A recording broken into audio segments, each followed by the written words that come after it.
Hey fam, welcome to another 7-minute social. If you missed our talk for this past Sabbath, we continued our series, part 2. It's called The Bad News of the Gospel. And of course, as we've been saying week after week, I know that the bad news of the good news, right, that doesn't make any sense. However, if you've been following along, I'm hoping it's making some sense. And so I just want to recap what happened this past Sabbath.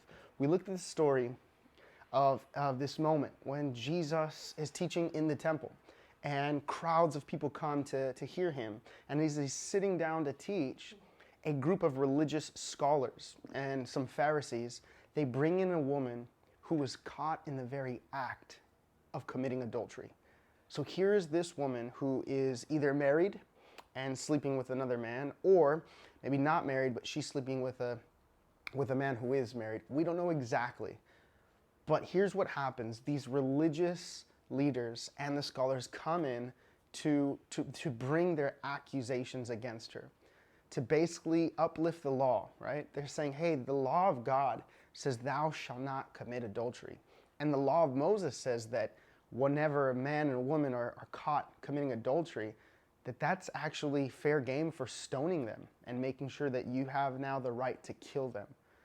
And when this happens, as they're bringing their accusations against this woman, what Jesus does is he gets down and he stoops to the ground.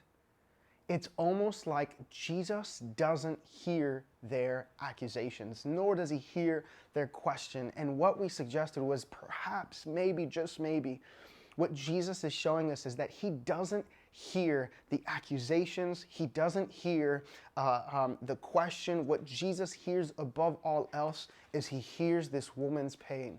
Jesus is able to look past the shame. Jesus is able to look past the wrongdoing, right?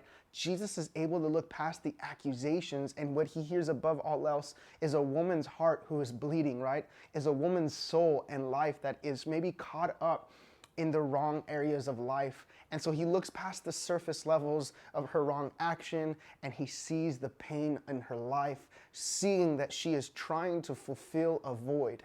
And the void that she's trying to fulfill, she's using it by really, it's all an illusion, right? It is by false means of trying to fill something within her. So he stoops to the ground, acts like he doesn't even hear these religious leaders and these scholars, doesn't hear the accusations, but what he does is he gets down, he starts to write on the ground. Amazing. Amazing that, why would you do that? Can you imagine if somebody came to you and said, hey, I just caught so-and-so, committing adultery, what would you do? And then all of a sudden my response was, I stooped down on the ground to start writing. And then what we also discovered was, hey, if you've seen Jesus, Jesus says, you've seen God, you've seen the Father.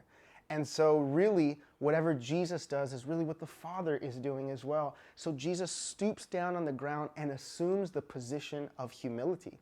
He's not standing over this woman to condemn her and to shame her and to make her feel bad and oppress her, right? He's not doing that. The religious leaders and the scholars, they're doing that. They're standing over her, ready to condemn. But Jesus doesn't stand ready to condemn. He actually assumes the position of humility and gets on the floor and says, hey, I want you to know that I'm in this with you. I want you to know that while you're down and out and hurting, I'm willing, right, to get my hands dirty, to get my feet wet, to really walk in this life, to journey with you. And what he showed us is that's who God is. God is the God who doesn't stand over us to condemn us, right? God is not interested in punishing us. God is interested in healing us.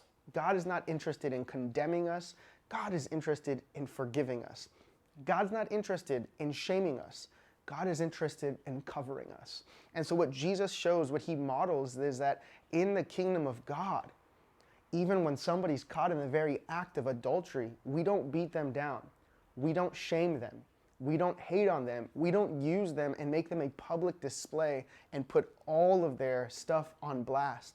What we do is we get down in the dirt with our brothers and our sisters. We help them get back up.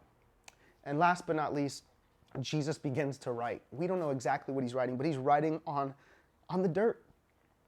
And could it be that this was a foreshadow? This woman had no idea what Jesus was about to do or say.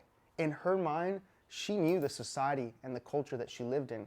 She knew that, her conclusion, the conclusion of her actions led to death.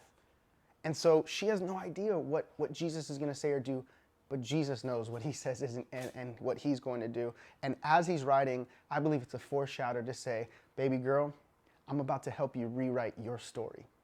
I know that you've been telling yourself a story for so many years that you're not loved, that you're not worthy, that you're not valued.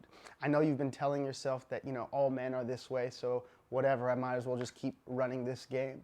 I know you've had a narrative that you've been telling yourself. But the action that Jesus takes is a step towards healing. It is a demonstration of grace, of love, compassion, mercy, forgiveness. What Jesus demonstrates is, hey, I'm going to help you rewrite a new story. And I'm going to recreate something new in your life.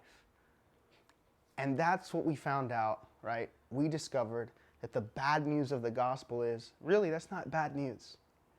If you can identify more with this woman, that's not bad news. That's great news. Have you ever been caught up? Have you ever done something that you're just not proud, that you're ashamed of? Have you ever just saying, I wish I could erase that part of my life? But it's good news because we serve a God who, even in the very midst of our sin, in the middle of our sin, Jesus demonstrates, I'm not here to condemn you. So that is good news. But the reason that it's also bad news is because if you identify more with the religious leaders and the scholars, you're basically saying, you're telling God, God, you're doing your job wrong. Get your stuff together. This woman doesn't deserve that kind of grace or forgiveness. Jesus, aren't you going to condemn her? Doesn't the law say, that thou shalt not commit adultery and that she deserves to die? And so in that instance, really, it's bad news for those religious leaders. Their system, their culture, their religious ways are teaching them to basically condemn and to out this woman. But in God's kingdom, it's an invitation for us to even show mercy and compassion and grace to people who necessarily don't deserve it. And so what we finally finished up with, if we're really honest, really, there are moments that I identify with a woman where I'm caught up in my sin, in the very middle of my sin, and Jesus comes to the rescue. God comes to the rescue and shows us, hey, I want you to do better, right? I don't condemn you. Go and sin no more, right? I don't condemn you. That's not my pleasure. I want you to be free from your life of sin. That's good news, and I identify with that. There are times that I also identify with the religious leaders, where you look at others. Maybe it's your family member. Maybe it's your son, your daughter, your husband, your wife. Maybe it's somebody at work and you're just going, I can't believe these people. Look at how they're living, look at how they're acting. And we're right there like with the finger, ready to condemn, ready to gossip, ready to put their stuff on blast, ready to basically disqualify them. And so there are moments in my life where I hold both of those tensions. And that's why it's the bad news of the gospel, right?